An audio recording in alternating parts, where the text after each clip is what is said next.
Ya.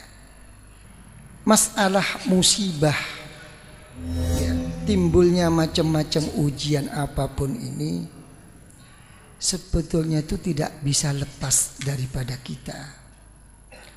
Karena dalam satu hadis riwayat Imam Nasa'i dari sahabat Sa'ad bin Waqqas radhiyallahu an, Rasulullah sallallahu alaihi wasallam, asyaddun nas bala'an al-anbiya summal amsal fal amsal. Ini kata Rasulullah, orang yang paling berat menerima ujian, menerima musibah daripada Allah, yaitu para anbiya dan orang-orang yang berikutnya, yang dekat kepada Allah. Jadi jangan dikira bahwa orang dekat kepada Allah itu tidak berat menerima musibah, menerima bala daripada Allah. Cuman sudut pandang kita yang berlainan. Ya, kita kadang-kadang itu melihat suatu nikmah, melihat suatu kesejahteraan, melihat suatu kebahagiaan itu hanya dilihat dalam kacamata zahir. Pokoknya yang dimakan cukup, sandang pangan cukup, negeri makmur, apanya makmur, sudah cukup, merupakan satu nikmah azimah daripada Allah. Sudut pandang ini kadang-kadang yang salah. Terus bagaimana keadaan kita? Sabda Rasulullah sallallahu alaihi wa alihi wasallam, yubtala ar-rajul ala hasabi dinih,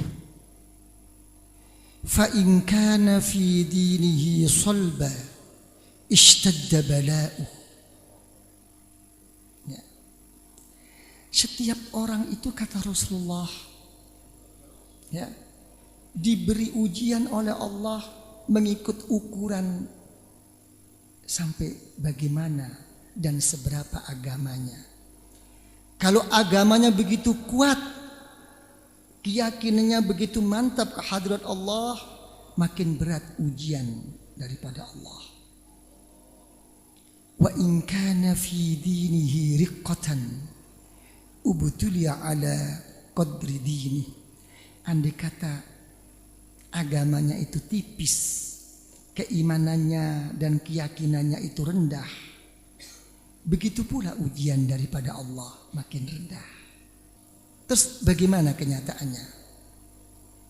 Fama yabruhul bala bil 'abd hatta yatrukahu yamshi 'alal ard ma 'alaihi khati'ah.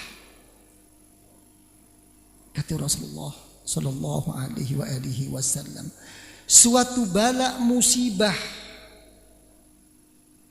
tidak akan meninggalkan kepada setiap orang, akan selalu mengiringi, tidak ada berhentinya. Ya. Jangan terlalu melebar mengatasnamakan bangsa dan negara. Dalam satu rumah tangga aja kita bala tidak akan selesai. Sekarang baik dengan istri, besok tidak baik. Sekarang baik sama istri, sama anak kurang baik. Sekarang sama anak baik, sama istri kurang baik. Sama istri, sama anak baik, sama keluarga, sama family nggak baik. Sama semuanya baik, sama tetangga nggak baik. Sama tetangga baik, kadang-kadang sama ayam dan kucingnya tetangga tidak baik. Tidak ada selesainya. Ini bala. Jadi apa kata Rasulullah sallallahu alaihi wasallam? Selagi orang itu berjalan di atas dunia ini membawa dosa kepada Allah, jangan berharap lepas daripada bala dan ujian daripada Allah. Tadi sudah saya kembalikan. Silahkan menerima satu bala dan ujian daripada Allah. Ya.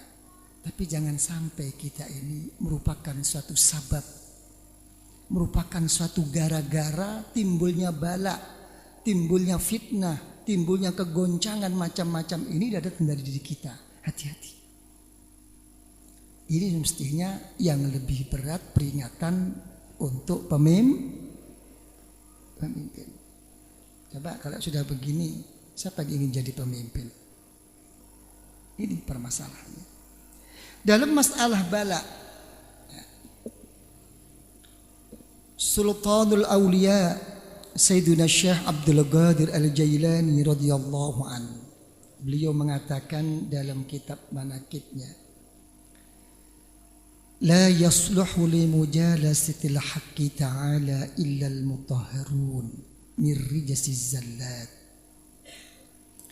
Ya, sealim-alim seseorang, sebanyak ibadah seseorang, ya, dan sebanyak bagaimanapun orang itu berzikir kepada Allah, dia masih belum patut, masih belum pantas untuk duduk berdampingan di sisi Allah. Silahkan kita menyintai Allah, silahkan kita makin mendekat kepada Allah, tapi tentukah kita akan didekati oleh Allah? Tapi tentukah kita akan dicintai oleh Allah? Belum tentu. Kecuali orang-orang yang suci dari segala dosa, kata Kanjeng Syekh. Begitu pula kata beliau, wala yuftahu illa liman khala anid ta'awi wal hawasat. Siapapun jangan lagi tidak benar, walaupun benar sesuai dengan aturan Allah, sesuai dengan akhlak Rasulullah sallallahu alaihi wasallam, melalui sunnah Rasulullah sallallahu alaihi wasallam. Kalau orang itu masih mengaku-ngaku bahwa dirinya lah yang ini yang itu, hakikatnya orang ini, kata Kanjeng Syekh, orang yang belum dibuka hatinya oleh Allah, orang yang belum diberi hidayat oleh Allah. Ini permasalahannya. Bagaimana kata Kanjeng Syekh? Walamma kana al-ghalibu 'ala an-nas 'adam at-tatahhur. Karena memang kebanyakan manusia itu tidak ada yang bersih, tidak ada yang suci dari segala dosa, dicuci oleh Allah, dibersihkan dosanya oleh Allah, disucikan hatinya oleh Allah, diberi segala ujian oleh Allah. Berbentuk apapun ujian itu, ibtalahumullahu ta'ala bil amrad, diberi suatu sakit, diberi suatu penyakit, semua itu hanya menjadikan kafaratan wa tahura, hanya sebagai suatu tebusan, hanya sebagai penyuci segala dosa-dosanya kepada Allah. Agar apa? Liyastuhu limujalasatihi wa qurbihi sya'uru bidzalika awalam yash'uru. Agar dia itu patut, pantas untuk duduk berdampingan sama Allah. Terserah, kata Kanjeng Syekh, engkau sadar atau tidak sadar, engkau menerima atau tidak menerima, inilah hakikatnya musibah, ujian daripada Allah.